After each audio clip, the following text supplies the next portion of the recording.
Ang maraming date yan. Maraming binigay ang mga scholar, no? Ngayon, sa 70 weeks, sa 70 weeks sa atin to, hindi issue kung alin ang tama dito. Ang pinaka-highlight ng sinasabi sa Daniel na prophecy, prophetic, basta importante yung dulo. Okay, eto dahil exam to, di ba? Kung halimbawa nag-start ng 445 BC, exam ito, anong buwan yan? Ano? March, April. Greek word. Ay, Nisan, Abib. Hebrew. Nisan, Abib. Nisan, Abib ang start. Yun, di mo alam. Tama ba yon? Hindi. Nisan, Kung Nisan, Abib nag-start ang 70 weeks, saan nakalagay yan? Daniel chapter 9? 24. Ano yung sinabi doon? Anong commandments? That going forth of the commandments to reveal, ano yung tama? Tama? O basa ikaw, Daniel 12, Daniel 9. Bukas ng Bible. 9:24. That going forth of the commandment. Ay, 7 weeks are determined na pandemic. Buti sa mic. 25 pala, Pastor. 25. Anong verse po? Yung 9:25? 9:24. 70 weeks are determined upon thy people and upon thy holy city to finish the transgression and to make an end of sin. Andun niyo yung tinatawag na sixfold purpose. So, nandun sa verse 25. Anong sabi sa verse 25? Go therefore and understand that from the going forth of the commandments to restore and to build the Jerusalem and To restore and to build Jerusalem. So, hindi big deal kung nag-umpisa ba ng verse ng date ba ng 445 BC at yung iba, hindi yun. Ang importante, yung start, kung ano yung nangyari sa umpisa. Yung sinasabi, to build Jerusalem, to build Jerusalem, and to restore and to build Jerusalem. Ibig sabihin yung city. So ito, hindi pinag-uusapan ng i-build temple. Sa iba kasi, ang sabi, starting point ng 70 weeks ay pag-build ng templo. Tama ba yun o mali? Hindi. Kaya nga kailangan alam natin na ang ibig sabihin ng starting point, ano yung ni-restore and ni-reveal bago dumating ang Messiah. Ang city ang binanggit. City. Ibig sabihin yung city, yung wall, yan ang itinatayo nila. Ngayon, kailan itinayo yung templo? Sa anong account? Hindi sa Daniel. Si Daniel ang pinag-uusapan, Nehemiah. Itong start ng 70 weeks. Pero yung pagtayo ng templo, hindi sa Daniel.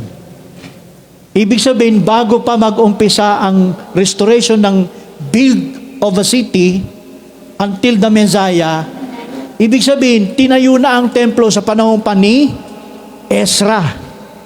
Sa panahon pa ni Hagay o ni Zechariah, mga contemporary prophets. Zechariah, Hagay, Ezra. Tama. Diyan itinayo ang templo. Ngayon, nang dumating ng pag-restore ng city, which is wall, the fence, ibig sabihin, hindi pa tapos yung templo, Brother CJ. Hindi pa complete na natapos. Nasa process pa rin ang ginagawa. Pero ang tanong, dito nag-umpisa sa labas ng rebuilding of the city. Ayun, sana malinaw sa atin yan. So, teka, ang sinasagot ko, hindi issue ang date. Simula. So, ang account natin ng Nisan, iba. Nag-start ang 70 weeks, month of Nisan, anong verse? Anong chapter? Binanggit kanina yon. Sister Mima, yung magagaling. Nisan. Sa likod, sa elders, pwede may sumagot? Saan binanggit? Nehemiah. Anong chapter, Pastor? Chapter 2, verse 1. Yan ang starting point. Sinabi doon. Umiyak si doon, di ba? Cupbearer si Nehemiah eh. So yun. Ito. Cupbearer si doon, si Nehemiah. At pinayagan siya, nagbigay ng utos. Yung utos na nababasa natin, doon sa rebuilding Daniel 9:25, hindi yun yung utos galing kay Cyrus. Galing kay Artax, king of Artaxerxes yun. Dahil sa pagtatayo ng fence, city on the wall. Kingdom of Justice ni Artaxerxes. Ngayon, ano ang end? Anong dulo kung nag-start ng Nisan? Kung nag-start ng Nisan ang 70 weeks, ano naman ang dulo ng 70 weeks? Nisan pa rin? Bakit? Kasi, ano ba ang tinuturo sa dulo? Nisan to Nisan, di ba? So, yun yung mahalaga. Bakit? Sino ba yung nandun sa dulo? Okay, kailan ba pinako si Kristo? Nisan. So, ang ating stand sa 70 weeks, ang start Nisan, ang dulo ay Nisan.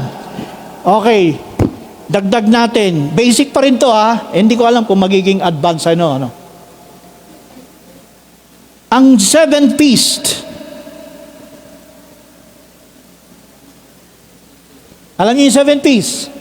Start ng Passover. Okay.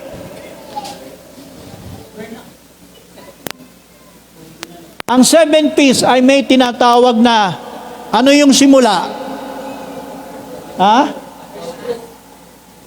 P. Ano yung kabila?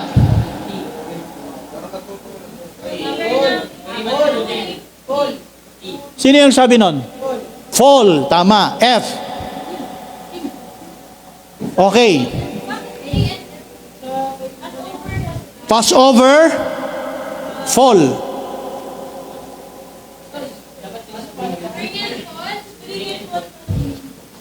Sorry.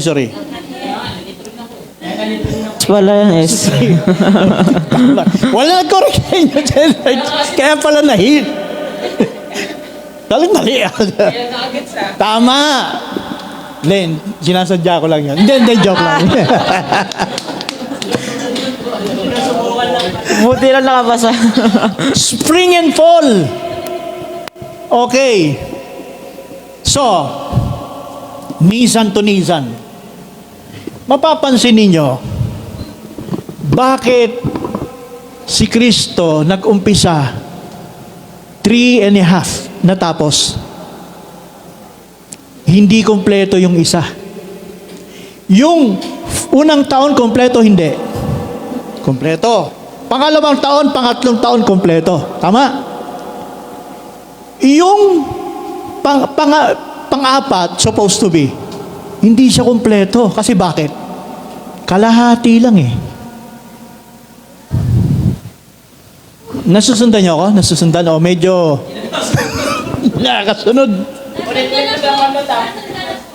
Saan ka na, Pastor? Yun ba ito daw kompleto? Kalahati ng taon. Ito, si Kristo, tingnan nyo, si Kristo, Nisan. Nang pumasok siya para patayin, Nisan, di ba? Mamamatay siya, Nisan. Pasok niya, Nisan. Mamamatay siya, Nisan. So, kumpleto ng isang taon, yes or no? Yes. Pero pagdating sa pang-apat, kalahati lang eh. 3.5, di ba? Okay. Itong kabila ng fall ay another calendar. Anong tawag doon? Anong calendar sa Hudyo ang tawag doon? Start from Tishrei up to the end. Atin ang Gregorian. Anong tawag doon? Jewish calendar. Kung Jewish calendar to, ano yon? Ito, pag-aaral kasi ito eh. Kung yun ay Jewish calendar, anong tawag doon?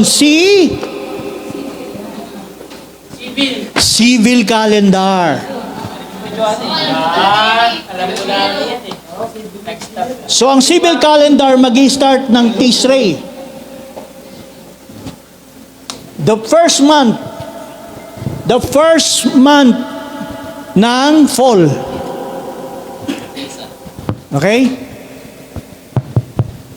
Make sense pa ba sa inyo ito? Start ng fall, Tishrei. Check nyo. Ang 7th month ay start ng kalendaryo ng civil calendar sa Jewish.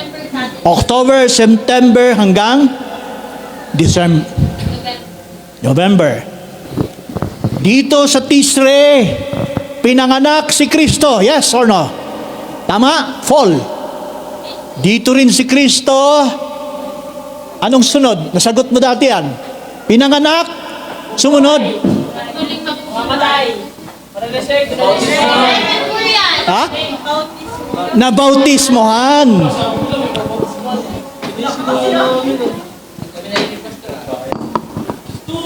Pinanganak, baby, at the age of 30, dito rin siya binautismohan. Sa time ng fall. Civil calendar. Ngayon, tingnan nyo, pansinin nyo. So maglalakbay ang panahon kay Kristo. Kasi umiikot yung taon eh, tama? So from Tishrei, from civil, pinanganak siya, nabautismohan siya. Saan ang kamatayan ni Kristo? Hindi. Kalahati na eh. Naikot niya yung unang taon, pangalawang taon, pangatlong taon. Pagdating ng ika-4, kalahati na. Kasi bakit? Hindi na siya nakabalik dun sa Tishrei.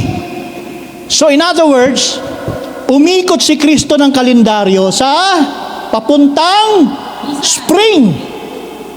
So, ang spring calendar, ano yon? I-take note nyo to ha. Parang yun nyo lang ata naririnig na. Napag-aralan nyo na yan eh. Naririnig nyo kay Brother F yan eh. Civil calendar. Umikot si Kristo. Dapat para makumpleto niya yung complete na taon, dapat makabalik siya dito. Sa Tishrei. Sa civil calendar. Hindi nakabalik si Kristo sa civil calendar kasi siya ay napako sa anong calendar? Pwede kayo mag-AI. Hindi. Tama yung Hebrew. Hindi. Kung may civil, may religious.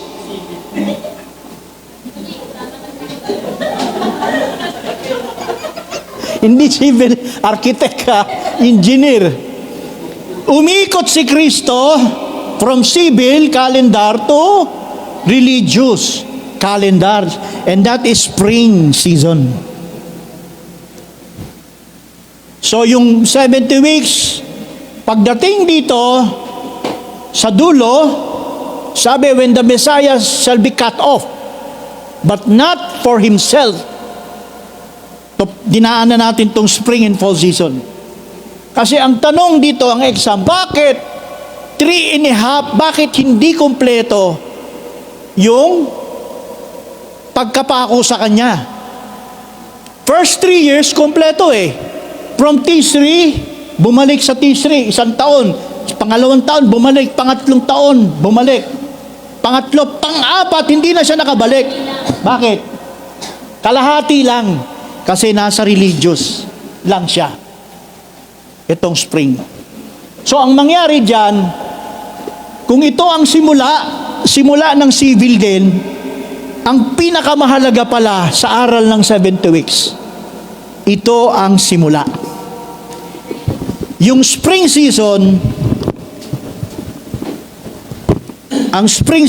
yan ang Nisan.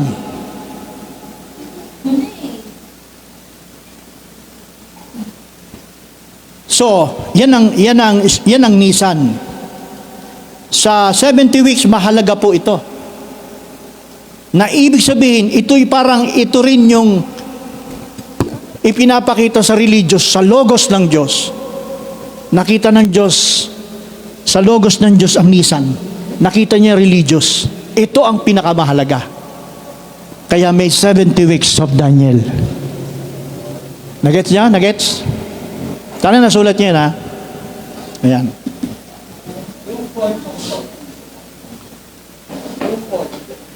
Fall season, ito yung kapanganakan ni Kristo. At dito rin siya nabautismohan.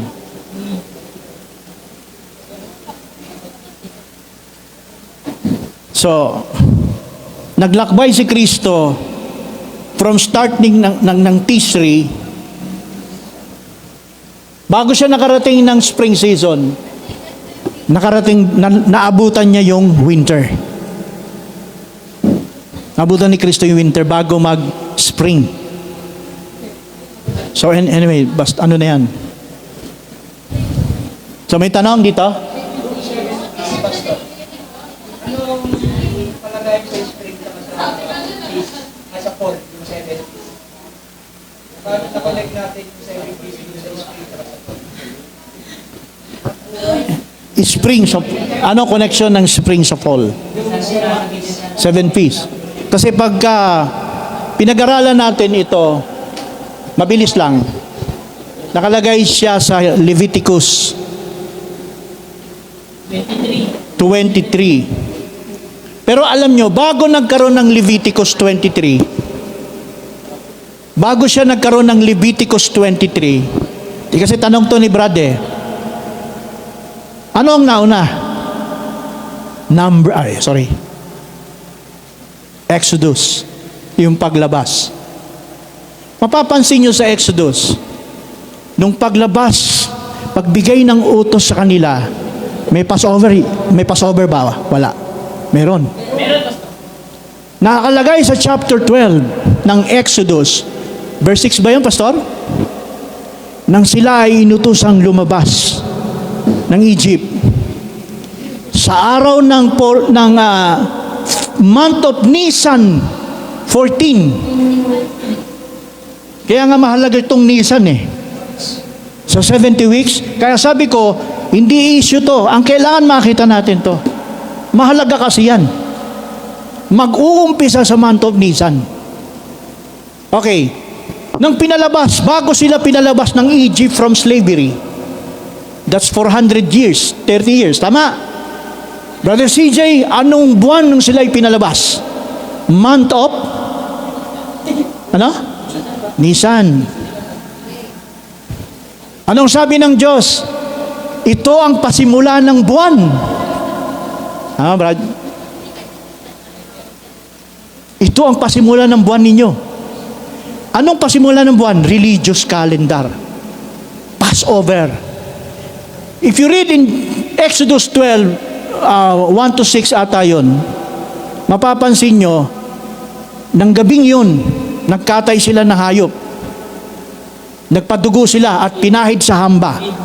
Dahil darating ang anghel ng kamatayan dun, sa panahon ng Nisan. Ngayon, nung lumabas sila, nangyari na yung gabing yun, di na natin pag-usapan, month of Nisan pa rin. Nung gabing yun, nung lumabas sila, anong araw? Siyempre kung may 14, Month of Nisan 14. Nang nakalabas sila ng Egypt, nag-start ng biyahe. Anong date?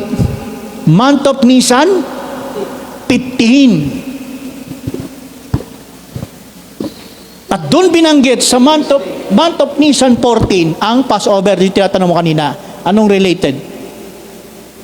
Passover sa Exodus 12. Dito unang binanggit ang Passover. At ang sinunod sa Passover ay, anong kasunod ng Passover? Ano yung unleavened bread? Ilang araw? Nisan 15 to 21. Kailan mag-i-start ang unleavened bread? 15. Okay, tama. So, unleavened bread, start ng 15. So, mag-travel sila 15.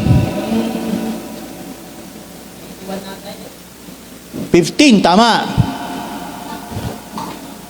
So, nag-start na yung Passover. Ngayon, pagtapos ng unleavened bread sa Exodus, hindi na binanggit yung iba. Kasi bakit? Leviticus. Ayos alam ni Brother CJ Tama. Kasi may Leviticus. Dito na ipiniliwanag ang detalye nung nandun sa Exodus 12 na hindi itinuloy, hindi tinapos. Tama, dito. Kaya pag pinag-aaralan natin yan. So, kasi sa tanong ni Brother Jerry, ano yung related niyan? Mahalaga yung relasyon to. Kasi umiikot yan, Brother Jerry.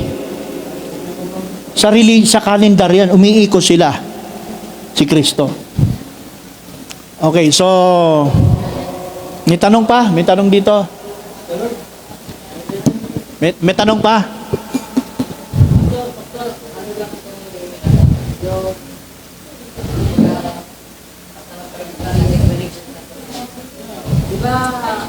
Mike, Pastor Mike.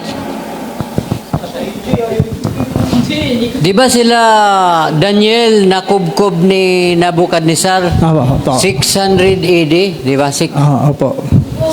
Naka 605 yata BC. Mga ganyan, 606, 605. Oh. Bakit nag-start sa kanila yung 45 BC? Ang tanong ko, buhay pa ba si Daniel sa panahon na yan? Ilang taon siya nakubkob? Patay na. Ay bakit? Hindi, naabutan pa ni Daniel yung kaunti. Kasi Halimbawa, binigay sa kanya yung 70 week eh. Yes, naabutan pa ni Daniel a little bit. Kanina ko pa kino-compute kasi from 444 BC to 600 years, di ba? Ang layo eh. Parang ilan years pa yung dumaan bago mag 600, di ba? So, sa panahon ni Daniel, alam naman natin, binata pa si Shadrach, Meshach, Abednego. Ang edad ni Daniel siguro mga 30 o 40, parang ganun, no? Nang dumating si Daniel sa Babylon, mas early as 17 o 15. Years? Ang edad. Maaari kasi Sobrang umabot bata. siya ng 445 BC. Inabot pa ni Daniel, Pastor, ang liit na bahagi nito. Pero hindi niya na naubos Hindi, lahat. advance Hindi lang maubos to na, ko lang. Kasi, hindi, ibig sabihin, pinag-iisipan ko, kung 600 years sila nakubkob, paatras, pababang taon, umabot siya ng ganyan, 400. Ilan years yun, yung nakain niya. So, kasi nga, 15. dito sa Matthew 1 verse 17, nandoon yung count nila. Yung 14th generation ba? So, yun lang ang tanong ko kung bakit umabot siya ng ganyan sa kwintada, no? Sa kwentada, Pastor, Sige, sir. inabot niya lang ang maliit na bahagi. Pero hindi niya yan, Ibig sabihin, Pastor, nasa dulo lang naabutan pa niya. Tama. Kasi 600 sila na na-captured eh. Na-slave sila ng 70. So may imaminus pa yung 70. Di ba? So, inabot niya pa talaga. yung maliit na bahagi. Sobrang Basta. matanda. Dito na siya namatay. Maaring sa umpisa, namatay na siya. Star, yung basic tanungan. Basic. Basic tanungan na pala tayo. Di, sinag. Yung kasi, Pastor, siyempre, panahon niya Actually, basic pa ito eh. Kung nakakasubaybay tayo sa turo ni Brad Epa. Kasi yung advance ngayon, iba na yung advance ngayon. May mas komplikado na. Mamadali ka? Sige, sino pa pong